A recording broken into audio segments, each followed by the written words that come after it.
Bonjour à tous, un dernier exemple élémentaire d'application des définitions, donc juste de la définition d'équivalence cette fois-ci. Donc parmi ces deux premières définitions de relation de comparaison, la relation de négligeabilité, on a vu deux exemples, un en plus l'infini, un en zéro. Je vais faire la même chose avec un exemple simple d'équivalent euh, pour voir fonctionner cette définition. Donc on parle d'équivalence quand le quotient de deux quantités tend vers 1. Et alors, l'exemple le plus standard, c'est des choses qu'on manipule déjà. Je vais m'intéresser à, par exemple, x carré plus 1. Et je vais me demander ce qui se passe quand x tend vers plus l'infini. Donc, rechercher un équivalent, c'est rechercher une fonction telle que le quotient des deux là, tend vers 1. Et alors, si je regarde x carré plus 1, alors on peut imaginer pas mal de choses. Le plus simple qu'on puisse trouver, c'est par exemple x carré. Si je regarde x carré plus 1 sur x carré, vous êtes au courant, hein, on regarde le quotient des termes de plus haut degré, ou alors on factorise x carré en haut et puis on simplifie, etc. Donc ça, ce quotient-là, ça tend vers 1. Ça signifie quoi? Ça signifie que x carré plus 1 est équivalent à x carré quand x tend vers plus l'infini.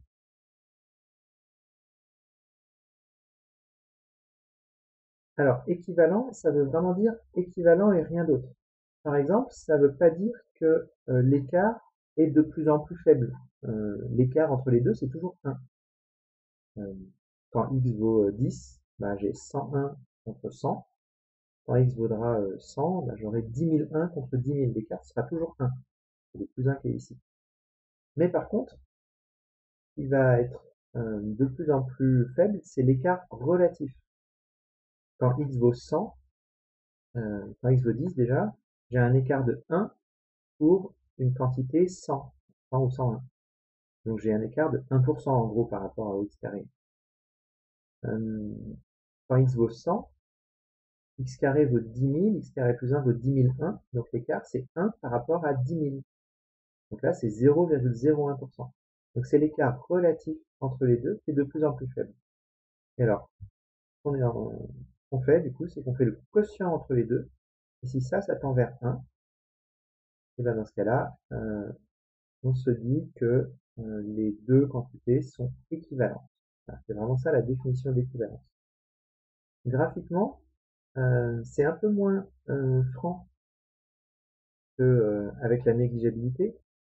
Vous avez x carré et x carré plus 1, c'est juste la parabole qui est 1 plus haut. Donc on augmente juste de 1 partout. Donc le jeu, effectivement, c'est quand x va être très très grand, l'écart ce sera toujours 1, sauf que ce sera par rapport à des valeurs beaucoup plus grandes.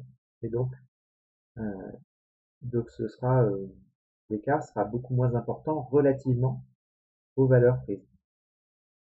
Donc voilà, plutôt que toutes ces considérations approximatives du style l'écart est de moins en moins important relativement aux valeurs, etc., je vous conseille vraiment juste de vous référer à la définition, c'est le quotient envers 1.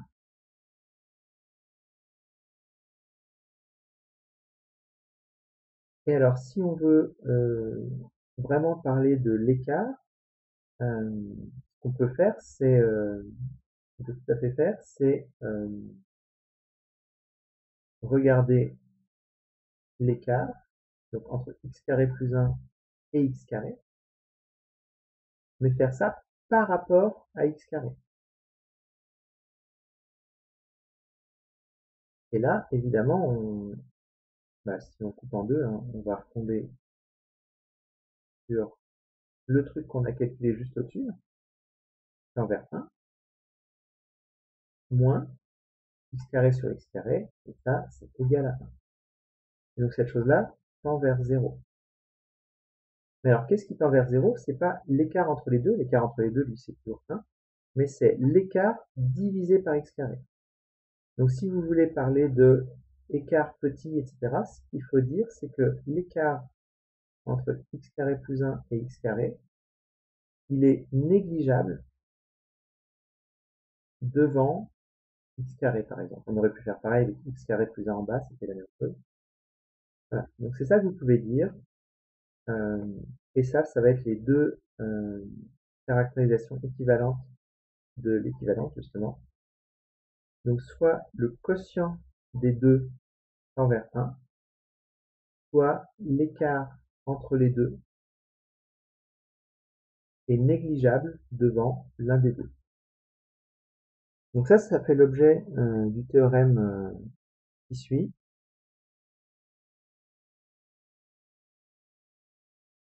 Deux fonctions sont équivalentes si et seulement si leur écart est négligeable devant l'une des deux. Donc G, je vais prendre F, c'est pareil. Et alors je vous laisse regarder la démonstration, c'est exactement ce que je viens de faire avec x carré plus 1 et x carré.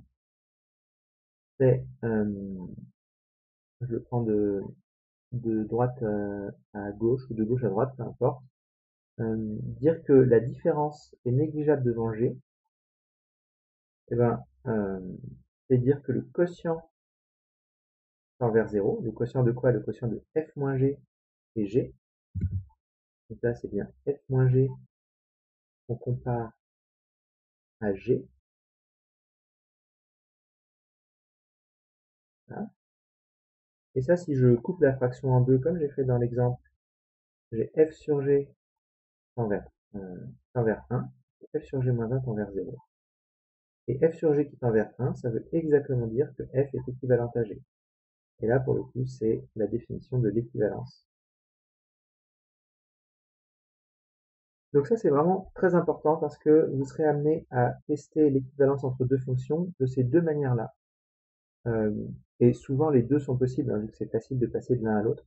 Mais en tout cas, il faut vraiment retenir, parce qu'en général, on vous aura fait faire un calcul dans la question d'avant, et dans la question d'après, on vous dira en déduire que les deux fonctions suivantes sont équivalentes. Donc on va vous faire montrer soit qu'un quotient tend vers 1,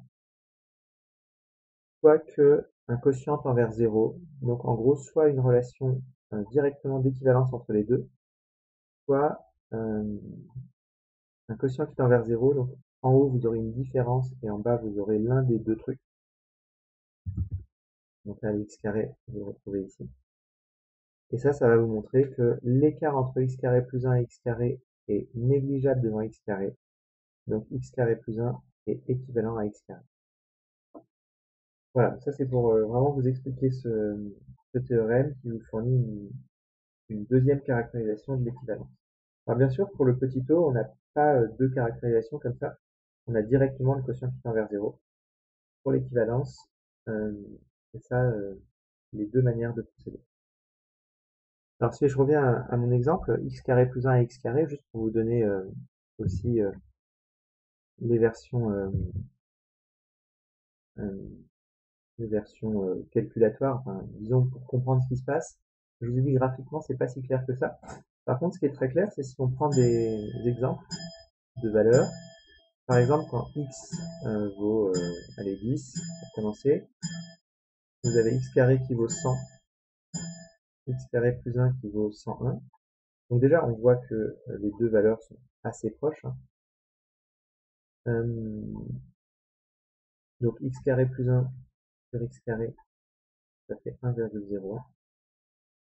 Si je prends comme valeur 1000, pardon, comme valeur pour x 100, vous aurez 10 000 pour x carré et 10 001 pour x carré plus 1. Donc là, l'écart entre les deux, ça fait 1,0001.